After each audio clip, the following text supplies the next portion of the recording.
Okay, we'll get started. In this video we're going to be looking at 2D, and 2D is going to be the introduction to something called VT graphs. So VT graphs are going to look something like this over here. VT. And what it does is it's kind of evident from the name. It's going to represent an object's velocity over time. So how, if you had an object, how it's going to change its velocity as time goes on. So the horizontal axis is going to be the time axis, and the vertical axis is going to be the velocity axis on a VT graph. And I should just extend this part too, because we are going to be dealing sometimes with negative velocity. So there's a couple things to remember about a VT graph, what this means. So if you any points above the t-axis, so any points above the horizontal axis up here in this area, that's going to indicate an object moving in a positive direction. So if you have, I don't know, if you had a line, anything basically in this part of the graph right here, that's going to be a positive direction. So again, positive could mean right, or it could mean up, or it could mean north, or whatever, but it's going to be one of those positive directions. So if you have any points in this part of the graph, it's going to be in a positive direction. Now the opposite, if you have any points below the t-axis, that's going to indicate the opposite. That's going to indicate the object moving in the negative direction instead. Negative. So any points you have on the lower part of the graph in this area down here, that's going to indicate that object's moving in a negative direction. So it's not specified which one, but any of the negative directions. Maybe left, or maybe west, or maybe down, any of those. And if you have any points on the t-axis, or any points directly on the t-axis, right? So if you have any points right here, that's going to indicate that the object is stopped or not moving. So again, if you think about it, like up here are positive numbers, down here are negative numbers. Right in the middle is technically a zero. So anything right on that axis, that is a zero velocity, or it's not moving, is how you can think about that. So a couple more things. If you have a section of the graph that's headed towards the t-axis, right? If you had, I don't know, a line like this, that's as time goes up, it's moving towards the t-axis. That indicates an object that is slowing down. Slowing down. Or decreasing velocity, same thing. So if maybe you had one coming from the top and it's going towards the t-axis, maybe you had one in the negative region and it's going towards the t-axis, but either of those cases where you're getting close to that t-axis, you're going to see that object slow down. And the opposite's also true. So if you see a section of the graph headed away from the t-axis, that indicates an object that's speeding up. Speeding up. So if we look at this, if we had like a section of graph that's like this, right? This section of graph is headed away from that central t-axis where you have zero velocity. So if it's going away from that t-axis, it's actually getting larger. And it goes in the same, that could happen in the negative region too. So if you have a part of the graph where you see that it's, as time goes on, it's getting more and more negative, it's getting away from that t-axis, that object is speeding up. So that's important to keep in mind, all these things. So what positive, or what above and below the axis mean, what on the axis means, and then what it means to be headed towards that middle line, headed away from that middle line. So you're going to see graphs, quite a few graphs on VT, and some of them are going to be fairly complicated, right? There's a lot of stuff you can do with VT graphs. You can combine, you can make a lot of things with them. But it's important to keep in mind most VT graphs are going to be combinations of other simpler VT graphs. So we're going to go through that now. We're going to go through the common VT graphs. So once you know those, you can make a lot of different, more complicated shapes with them. Here we go. So these are all the main types of VT graphs. I'm going to go through each one.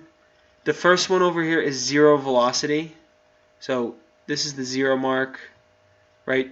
So again, there's positive numbers above it, negative numbers below it. If your graph is right on the line, it is not moving.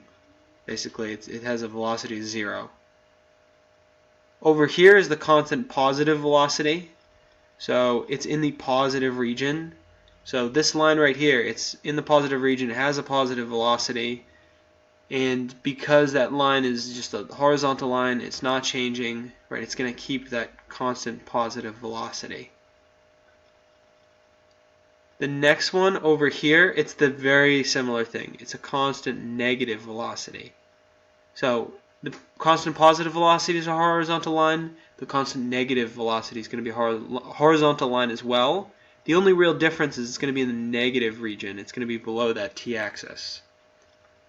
So again, if you have a horizontal, all three of these is kind of the same idea. If you have a horizontal line, it's either 0, it's constant positive, or it's constant negative. One of those. Now we're going to talk about what happens when you see a diagonal line.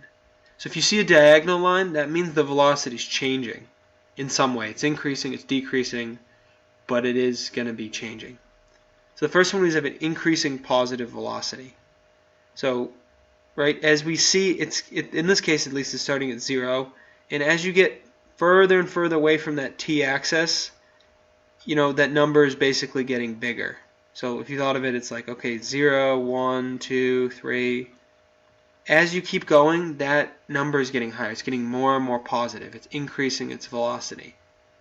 And it's the same thing over here with the increasing negative. So you see it, at least in this case, it's going to start at 0, and it's just going lower, lower, lower. 0, -1, -2, -3. It's just getting lower. It's getting more and more negative. It's increasing its velocity. This one over here is decreasing. So it started out decreasing positive specifically. So it started out in the positive region, but it's going towards that t-axis. It's getting smaller, smaller, smaller until it really hits it. So it's decreasing. It's getting closer to that middle t-axis. And if it actually hits the middle t-axis, it's going to be 0. And the very last one, this is on the next page, is decreasing negative velocity. So in this case, let's say it started at like -3, it's decreasing, maybe over here it's like -2, and then it's -1, and then in this case at least, it's hitting the t-axis. So again, it started out pretty negative down here, a fairly large number, a negative number, but a larger number. And as it keeps moving, it's getting closer and closer to that middle axis.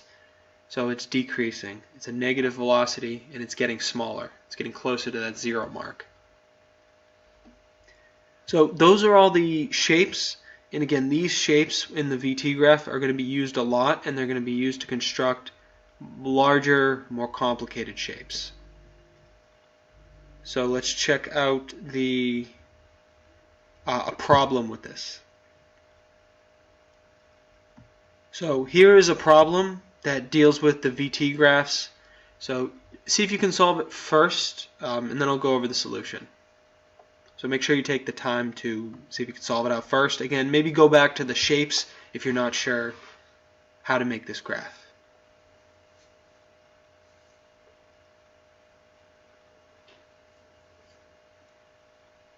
Okay, so I'm going to go through this problem. So it's sketch a VT graph for the following. We have a squirrel sitting holding an acorn.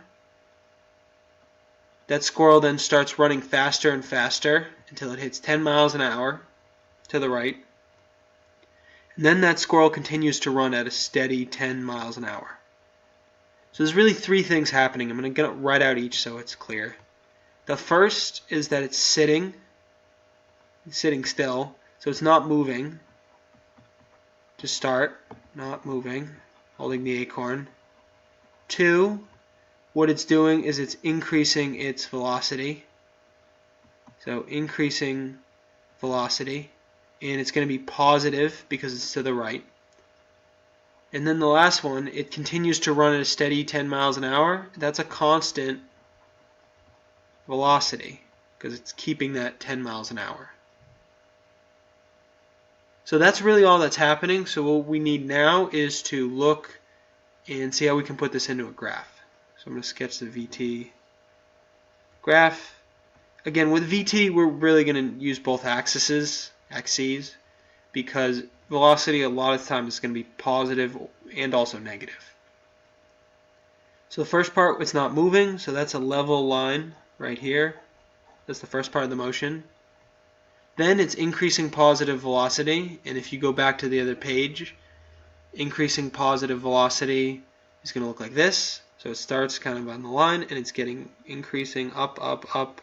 It's getting more and more positive. It's getting a higher and higher number, basically. So that's increasing positive velocity. That's part 2.